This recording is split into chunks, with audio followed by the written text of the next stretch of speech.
I just realized that I forgot to tell you all about 2 other avastas of the moon that will create a connective child mind, so a connective moon. I talked about all the ones based on being delighted and so on, but I forgot the ones that are caused by just the moon itself, okay? One of those is when the moon is exalted, or mula trikona, so essentially when it's in Taurus. It's exalted in the first 3 degrees. It's in mula trikona, the remaining degrees of the sign. And that makes the moon proud, okay? And when the moon is in its own sign, we don't have a formal avasta. So the Lajitati avastas don't say a planet in the own sign gets any avasta, okay? But in practice, it seems to be doing something. So I've adopted the name, the substitute that we use with the deep Tati avastas, which is Swashta, which means standing in its own place, okay, or solid in itself. You can see it as that way too. So when the moon's in Cancer in its own sign, it also, we should look at that as a favorable indication for the child mind to be more connective, okay? But it's happening in very different ways. With the Swashta planet, a planet standing in its own place, that planet is very much self-reliant, okay? In fact, it's the most self-reliant planet there is. It's a planet in its own sign, okay? And it basically takes steps to fulfill the responsibility it has, all right? So now the moon is all about connection. So the moon needs to experience connection from the outside, but again, that connection only comes after the connection is developed inside. The outside connection is a reflection of the inside connection, okay? So when the moon's standing in Cancer in Swashta, the person has a connective mind, child mind. Their child mind is able to connect and make progress in connecting because the person is spending time connecting with themselves. So the person will be introspective, the person will be capable of spending time alone, the person will, be able to connect to themselves when they're alone. They'll realize they need alone time. So they'll have the ability for healthy aloneness, basically, where it's actually a time for them to reconnect to themselves. All right, and once that's done, they're better ready to go connect with the world. So it's a nice thing to have the moon in Cancer, okay? And anytime you get a planet in Swashta standing in your own place, the other nice thing you get is a person who knows where their responsibilities lie and where other people's lies and where theirs end and other people's ends, okay? So they know what's my business, what's your business more. So the child mind of a person with moon in Cancer is not going to be getting themselves mixed up in other people's business for whatever excuse when the real reason is because they want that person to be away or do something that makes them feel more connected, okay? When the child mind interferes with other people's business, which means anytime it's in a star Vivashta, it tries to find ways to get other people to get what they want. So it's, involving themselves in other people's lives in a way to get their own needs met. Not to help the person. They might say, oh, I'm just trying to help you, but really, they're just trying to get their needs met. That's the motivation that the child mind has to get involved in other people's business, okay? Now, a planet Swashta doesn't get involved in other people's business, okay? It recognizes, I'm going to take care of I'm going to try to connect to myself. People want to connect to me. All right, that's their business, but I'm feeling pressure. It's not what I really want. I don't need to. So they have their boundaries up pretty healthily because there's no confusion about whose responsibility is it to do what. They know it's their responsibility to connect to themselves and find connections that work through them as a result of where they're at with themselves.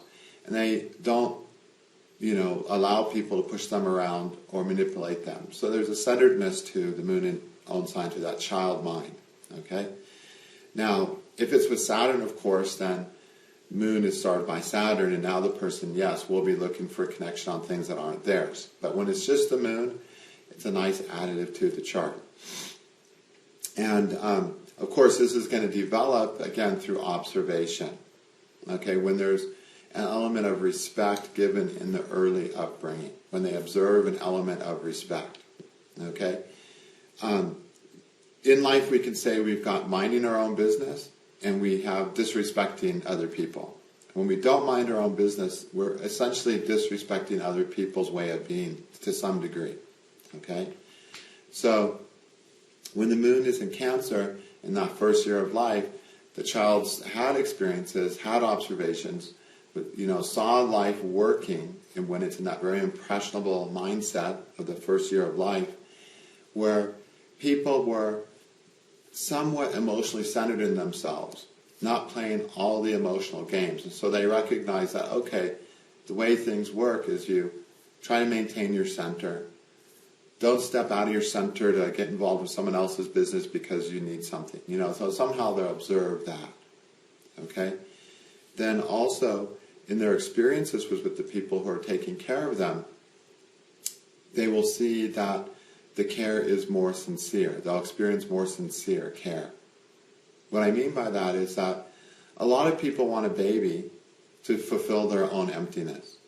Okay, they don't want a baby for the sake of the baby. They want a baby to fulfill their own emptiness, their loneliness, to make up for something, to compensate for something, to give to somebody something that they never got as a child. None of those result in healthy parenting. It can be so idealistic to say, I want to give a child all the love I didn't get. Well, when you say that, what happens is you get a child who doesn't need all the love you didn't get. It needs a kind of love that you're not giving it, okay? Because in this world, everyone has deficits when they're born. Everyone has parents that don't give something they need. The thing we didn't need, the thing we didn't get that we needed, is not necessarily what our kids need that they're not going to get. As parents, we all try to give them that thing. Oh, this is what a kid needs. We think that because we didn't get it. But no, a kid needs what a kid needs, and the only way to determine that is by being there for the child, observing the child, pay attention to the child, and figure it out one step at a time. The minute we go into having children with this idea of, this is what I'm going to give the child, this is what children need, you're going to damage the child, even with all those good intentions. So, when the moon is in its own house, the person had the experience of somebody observing him. Okay? Now what's the great thing about that? Well, if someone's observing you, it gives you time to get in touch with what you're really feeling and show it, doesn't it? And that's what the moon in Cancer is all about. Taking the time to see where it's at, what it really needs, what it's really feeling, what's really discomforting in it. It has the time for that. And then when it knows it, it shows it, and then that observing person can grant it. If a person is not observing, but just saying, oh, this is what the child needs, and grabs the child and does this, the child doesn't even have time to go, it doesn't even really know where it's really at with itself, what it really needs. And all of a sudden it's having this experience of, what the hell is this? And it hasn't determined where it's really at emotionally. So, by being observed, the child gets time to get in touch with what's really bothering it. Okay? Same in adult life. If someone's observing us, we get time to just kind of figure out, oh, this is what I'm feeling. Sometimes the worst thing is someone who's trying to be helpful, and they keep asking, is it this, is it this, is it this? Maybe you're this, maybe this, and you're just like, and you feel all this pressure, and eventually you start feeling nagged because you just want to have time to settle down, sort it out, see where you're at, and then you're happy to reveal that with your expressions or your emotions or with words, okay? But if you're not there yet, if you're not at the place where, oh, this is what I'm really feeling, and there's somebody there trying to help us in a way, how are they going to help us if we haven't got to where we haven't got to the core of our feeling, okay? So, anytime there's bound of ushers of the moon present, a person will experience that in some context. The moon in Cancer, the person experienced being able to, an observing person who was allowing them the time to really see what was going on with the child. Not just saying, oh, it must be this, or it has to be this, or this is what you do with children. Taking the time, okay? And so a person with the moon in Cancer learns to take time with themselves. which is kind of nice, you know. They'll take the time they need. They'll take the time out to see what they feel, okay? Some people I know have this. They're very good at saying, oh, I just need this for a while. I just need to not come, or I need to not be there, or I need to be alone. They're just like, no one taught them this. They just kind of know they need to take the time when they need to take it, okay? All right. And in doing so, they get themselves in a place where they can be more honestly and truthfully connected, okay? Now let's take the other one, which is the moon in Taurus. That's where it's proud. So a proud planet is exalted or mula trikona. It's the best of Vashta there is. At the end of the day, in a chart, if you see a proud planet, it's going to really help a person rise above all the problematical things in the chart. It's the planet that essentially is going to bail someone out of a lot of trouble in most cases. It's not a prideful planet. It's a proud planet. It's like healthy pride, not a ugly pride planet. Okay, not an empty pride planet. That word is used in, oh, he's proud. Well, that's used in a derogatory term.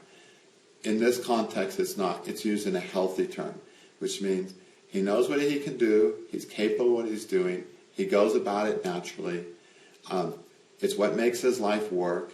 It's what makes him say, oh, I have some good things in my life that he can feel good about. It's basically a planet that allows a person to feel good about themselves. All right, so it's proud in the sense of, I feel good about myself. Not that empty pride of, I don't feel good about myself, but if I get this, people might think I feel good about myself. It's not that. Or I might look great. Okay? All right. So, the moon exalted in Taurus. Well, again, it's exalted in Taurus. Venus exalts the moon. And Venus's job is to connect the moon. It's to create connections in this world. So a proud moon is essentially feels good about themselves because of its ability to create connections in this world to what it needs and to who it needs. Okay? Now, why is it able to do that? Because it has an inherent feeling of worth and value and self-respect on an emotional level, with its human side, okay, that allows them, first of all doesn't get them trapped in negative situations. Without those things, we can get stuck in, situations that are not really connective, that are confusing, painful, even abusive, right? So there's ability, with that, the person is able to avoid a lot of the dangerous possibilities in life, a lot of the dangerous connections, okay, that seem like connections but really aren't, okay? So they can feel good about themselves because of the trouble they haven't gotten into in trying to make connections, okay? And they can feel good about the connections they do make and their ability to maintain long-term connections. Taurus is the most long-term sign there is. Okay? It can make things last longer than anything. So, Moon in Taurus can create long-term emotional connections. Long-term connections that have emotional value. And again, that's something to feel good about. Okay? Now, the reason this happens because in the first year of life with the proud moon, a person got the healthy amount of physical contact, affection, soothing, love, all the things that the child needs. Okay? And again, this makes a child feel like, oh, I'm okay. There's something about me that makes me worth being taken care of, worth being loved, essentially. And then they carry that through them in life. So it's basically the most loved child, all of the factors equal, the most healthily loved child is going to have the exalted moon. Okay? Now when you see the exalted moon, don't jump to hasty conclusions and think, oh wow, you're so lucky. They're born on Earth. They're probably not as lucky as it all sounds. First, look at Venus and see where Venus is. Is Venus in Abhada Vashta? If Venus in Abhada Vashta, there was some separation trauma in that first year of life. It's still the Lord of the Moon. There was also some good stuff. There was still the Moon proud in Taurus. Okay? Then look at if the Moon is shamed, Or if moon is starred by Saturn, okay, now we have some traumas in the first year of life. It wasn't as perfect as it seemed. There was some good stuff, but then something came along that hurt the child, okay? In that case, maybe there was a loving, great connection with the mother, but maybe at some point the mother died, or the mother was sick for months, or something happened to the mother made her unavailable for a time, okay? Even though when she's present, she was a great mother. Then also, very importantly, look at the planets the moon's influencing. Does the moon starve any planets? If the moon's starving any planets, again, there was something going on in that first year of life. It wasn't perfect. So you're rarely going to see a person, who, even with the moon in Taurus, who you can think of, oh, emotionally they're like totally got it together. The moon is almost always causing some trouble in everyone's chart. It starves 3 planets, okay? Chances are it'll be starving one of them. But still, moon in Taurus is a nice thing because it gives the person the ability to create long-term connections. That's the connections the moon wants. It's the long-term connections in our life that make us feel good about ourselves, that support us in feeling good about ourselves. If we have 100 short-term connections, what we've learned from that is, I can make friends with anyone, but for some reason, after a while, everyone's gone. What's wrong with me? You know? If we make long-term connections, we go, wow, not only can I make connections, but people stay. There must be something worthy in me for people to stay. Okay? And I must be lucky to meet people that it's worth me staying with. And the truth is, those are both very fortunate things. It's an exalted planet. It's a nice planet. So, again, moon exalted or Mula Trikona is a person who was given the love and care to get in touch with themselves, who experienced a safe enough early environment to get in touch with their feelings, to express their feelings, have them recognized and taken care of, and essentially soothed and comforted and provided for. All right? So the person has this ability, this habit. Again, it's just a habit. Now the child thinks this is how life works, and they approach it with that. See, everything that happens in our life is basically, we essentially believe it'll work or believe it won't work. You know, things that we believe will work, we can approach with confidence, a feeling of safety and security, and a feeling of sureness, and a feeling of determination that comes from all those things, because this is how we believe life works. Okay? Now, then there's the things where we don't believe life works. Okay? Every time I make money, something shows up and I lose all my money. Every time I fall in love, I get hurt. Every time I get a job, my boss is mad at me. You know, so we have these things that we believe are going to go to hell as soon as they happen, or shortly after they happen. We believe those things will fail.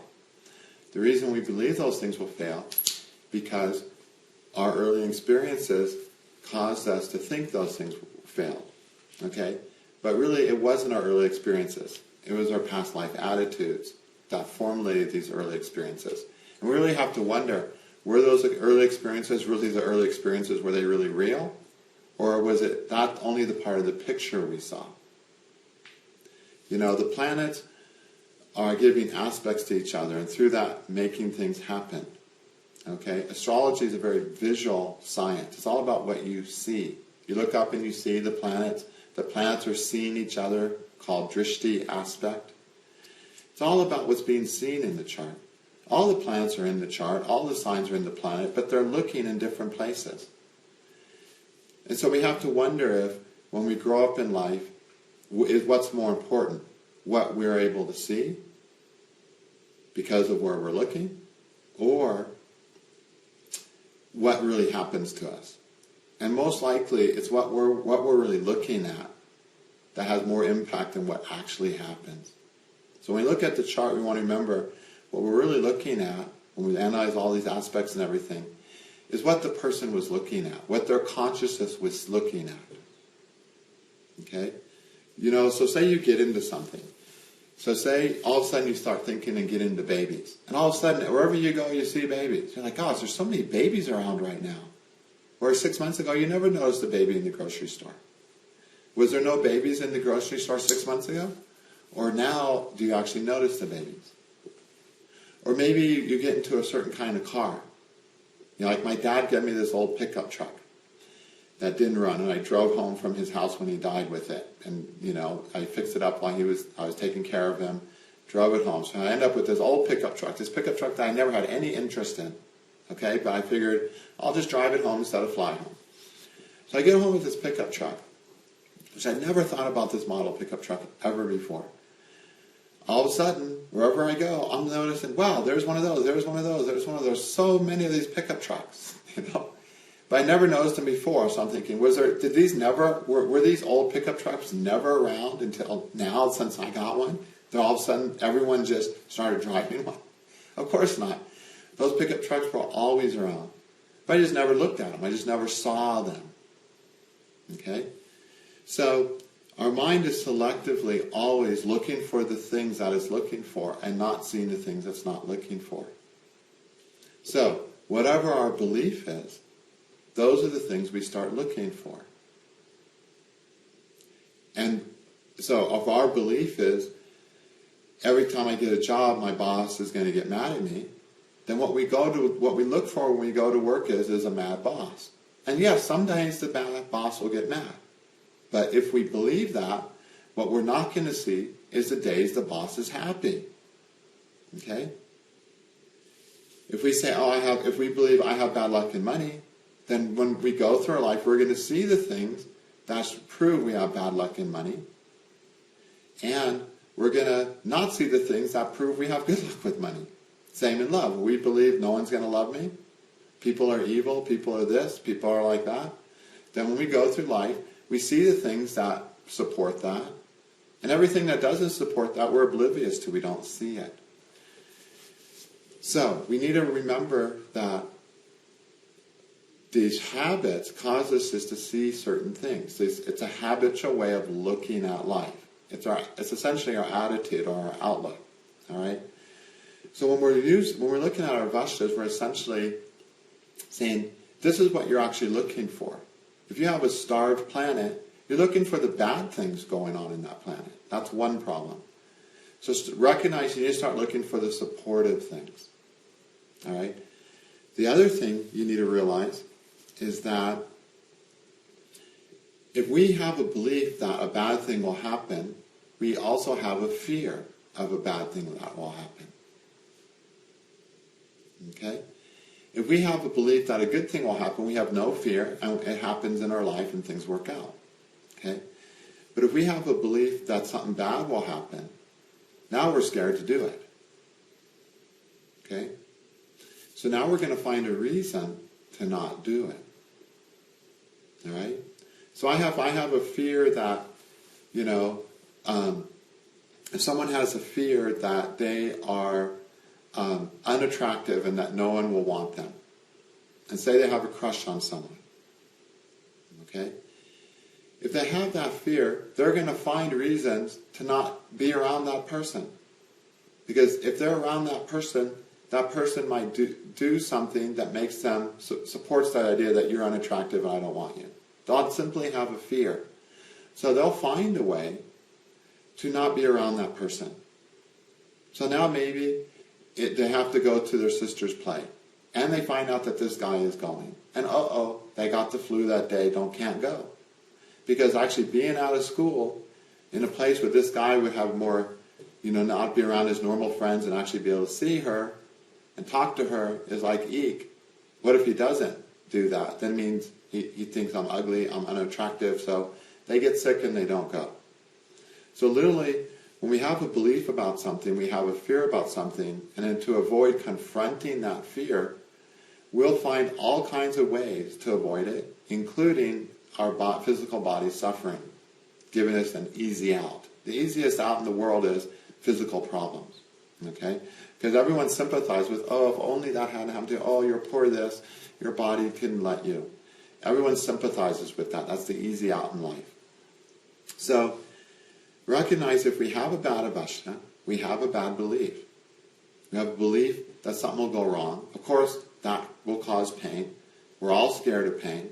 So now we're going to be looking for reasons to avoid confronting that. So with all the Bhadavashtas, we have to just go for it. We have to confront our fear. We have to stand up in the face of fear, essentially, as well. So the nice thing about having like this exalted moon, the proud moon, is that the person believes real connection is possible. Not only possible, but long-term, lasting connection is normal. That's the belief they have.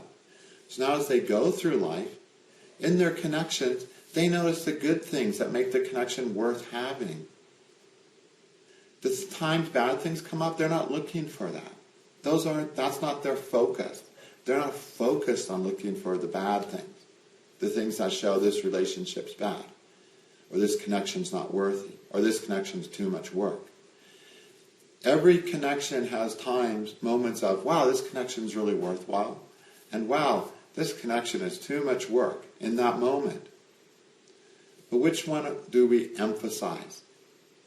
That's the one that determines whether we keep the connection or find a way to get out of it. Okay? So we need to really be aware of how inept we are at seeing the truth of things. The child mind and the parental minds, they're not looking for the truth of things. The child mind is following the belief of its conditioned responses, and the adult mind is following the beliefs of their ideas. The parent mind is following the beliefs of their ideas. Only the only the adult mind has the capacity to see the reality. The moon exalted in Taurus is in a adult sign. So, when the moon's exalted in Taurus, Venus, that adult, has some power to it. Because remember, if you have a good planet in a sign, that sign works well. And that sign is an extension of the planet's function. So Taurus and Libra have an adult role in our charts. The adult role of Taurus is to say, I can truly observe and look at the true value here. That's what Taurus is about. What's the real worth here? If I stick an exalted moon there, the child mind is able to see the true worth there. I mean, it can feel what's really worthwhile here. Is it really worthwhile? And that's why it's able to find connections that are worth having, and refrains from connections that are not worth it. Because they can see the whole picture more. They're open to the whole picture more. Let's put Jupiter in Taurus. Now we have a starved planet in Taurus. Now all of a sudden, Venus can't see the true worth of something. The sign of Taurus can't see the real value of something. Okay? It's looking for the wrong value. It's not functioning as an adult anymore. So essentially, Moon in Taurus, one of the best things about it, it lets Venus function as a better adult. You also have to look at Venus and Libra. You have to look at the whole picture always. But here's one thing that says, the child mind is not so unruly, not so traumatized, that it's conditioning Venus to only see the trauma part. So that that adult Venus can see the true worth of something. Because in every connection, there's unfavorable things, there's cons, and there's favorable things, pros. When the moon's in Taurus, there's not a trauma blanket there that's only seeing the cons. You know? Venus is able to see the full value, and through that make a correct assessment of the value. And if the value is worth having, the person will say yes. If the value is not worth having, the person will say, no, thank you. Okay? But you get a traumatized planet there. Now there's a blanket of trauma where things are being evaluated. So it's not a fair or proper or impartial evaluation. Okay? So all the planets, everything's working in this way. It's only the adult planets that have the ability to see things truthfully. the condition of those planets, the conditions of their signs, shows our ability to see something truthfully. Okay? If the adult planets and signs are in bad shape, we're not seeing the world it really is, the way it really is. We're seeing it through the conditioned responses of the child mind and through the programmed parental mind. So in the end, the most important thing is to open our eyes of our adult planets, which we're going to get into deeply as well later. First we're doing child planets, then the parents, and then we'll deal with the healing capacities of the adults. And remember, the adult planets are the benefics. Mercury, Jupiter, and Venus. Moon is benefics half the time. Mercury can become a malefic when with a malefic. Because let's say a developing adult. It can make mistakes, okay? But Jupiter and Venus are the best two benefics, of course. So you'll see, and these planets are the benefic because they're the adult. Only the adult mind has the power to make your life better. Okay? In astrology it said, oh, if you have Jupiter, Mercury, Venus, and it's strong in an angle, it will overcome, all your problems. Okay? Why? Because it's the adult mind that helps you overcome your problems. If it's strong, if it's healthy, and it's at an angle, planets in angles are the ones you use most. The first planet you grab is the ones in the angles. You don't go to the 8th house right away. First you look for there's a planet in the angle. If not, you might go to the 8th house, unfortunately. Good planets in angles, benefics in angles is a saving grace to the chart. Because it lets the adult mind step in and help with whatever problems are there in life. Okay? Child mind, parental minds can't really help us. Okay? All right, enough on that. Thank you.